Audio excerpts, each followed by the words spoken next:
चुंबकत्व। सोचिए, ये एक ऐसी अनदेखी ताकत है जो हमारे फ्रिज पर छोटे छोटे नोट्स चिपकाए रखती है, और यही वो ताकत है जो बड़े बड़े जहाज़ों को गहरे समंदर में रास्ता दिखाती है। ये हमारे चारों तरफ है, फिर भी इसमें कई राज छुपे हैं। तो चलिए आज इसी दिलचस्प विषय को समझते हैं।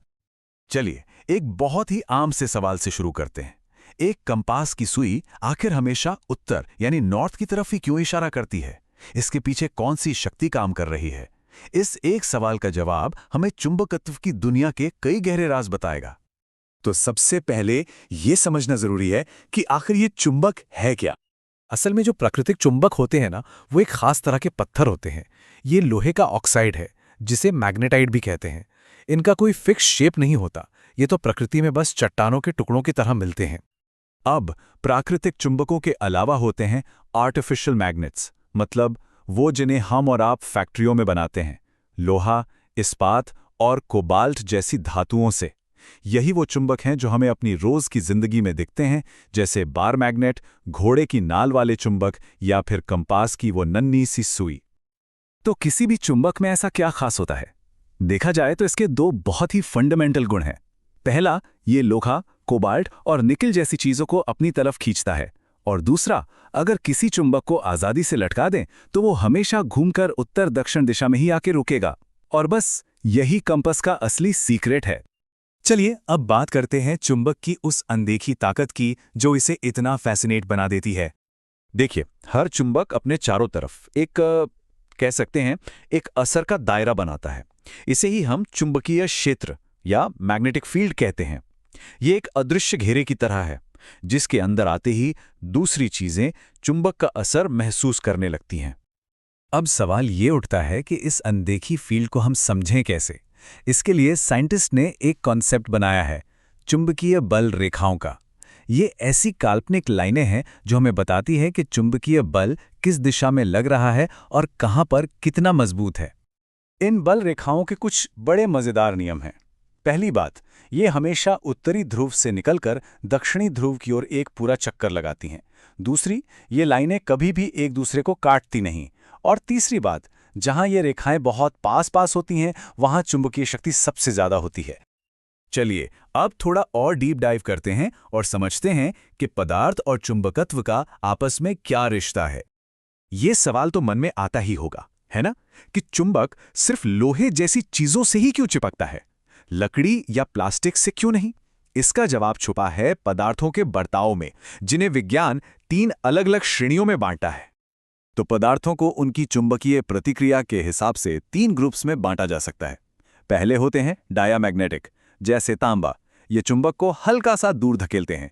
दूसरे हैं पैरामैग्नेटिक, जैसे एल्यूमिनियम, जो चुंबक की तरफ बहुत हल्का सा आकर्षित होते हैं।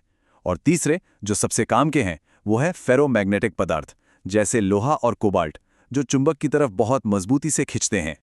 तो ये फेरोमैग्नेटिक पदार्थ इतने पावरफुल क्यों होते हैं? इसका राज है डोमेन।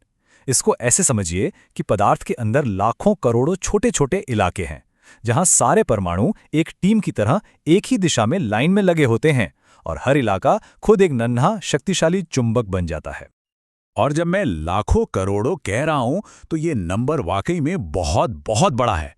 सोचिए, एक अकेले डोमेन में 10 की घात 18, मतलब 10 के आगे 18 जीरो, इतने सारे परमाणु हो सकते हैं। बस इसी जबरदस्त संगठन की वजह से इन पदार्थों में इतनी गजब की चुंबकीय शक्ति होती है। लेकिन क्या यह चुंबकत्व हमेशा के लिए होता है? जी नहीं। अगर किसी फेरोमैग्नेटिक पदार्थ को बहुत ज्यादा गर्म किया जाए तो एक खास तापमान आता है, जिसे क्यूरी ताप कहते हैं। इस तापमान पर पहुंचते ही उसके सारे डोमेन बिखर जाते हैं और वो अपनी चुंबकीय शक्ति खो देता है। लोहे के लिए यह तापमान 770 डिग्री सेल्सियस है और निकल के लिए 358 डिग्री। अब तक जो हमने समझा, चलिए उसे अब प्लैनेटरी स्केल पर देखते हैं, क्योंकि हमारी अपनी धरती वो खुद एक बहुत बड़ा चुंबक है। जी हां, बिल्कुल सही सुना। जैसा कि हमारे सोर्स में भी कहा गया है, पृथ्वी एक बहुत बड़ा चुंबक है। इसका अपना एक विशाल मैग्नेटिक फील्ड है जो हमें अंतरिक्ष से आने वाले खतरनाक रेडिएशन से बचाता है। ये एक तरह का सुरक्षा कवच है। और बस इसी वजह से हमारा कंपास काम करता है। पृथ्वी के मैग्नेटिक फील्ड की दिशा दक्षिण से उत्तर की ओर है, तो जब हम एक चुंबकीय सुई को आज़ादी से घूमने देते हैं तो उसका उत्तरी ध्रुव पृथ्वी के उत्तरी ध्रुव की तरफ खिंच जाता है। तो जो सवाल हमने शुरू में पूछा था, उसका जवाब यही है।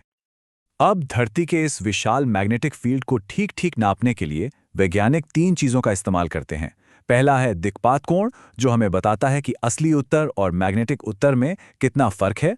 दूसरा है नमन कोण, जो दिखाता है कि मैग्नेटिक सुई जमीन के समानांतर रहने की जगह कितना नीचे झुक रही है। और तीसरा है क्षैतिज घटक, जो जमीन के समानांतर मैग्नेटिक फोर्स की ताकत को मापता है। ये तीनों मिलकर किसी भी जगह के मैग्नेटिक फील्ड की पूरी कहानी बताते हैं। तो हमने देखा कि कैसे चुंबक की कहानी फ्रिज के दरवाजे से शुरू होकर पूरे पृथ्वी को अपने घेरे में ले लेती है। लेकिन ये जो हमारा सुरक्षा कवच है, ये हमेशा एक जैसा नहीं रहा है और आगे भी बदल सकता है। और ये हमें एक बहुत बड़े सवाल के साथ छोड़ जाता है। पृथ्वी का ये मैग्नेटिक कवच हमारा साथ कब तक देगा? इस पर सोचना वाकई जरूरी है।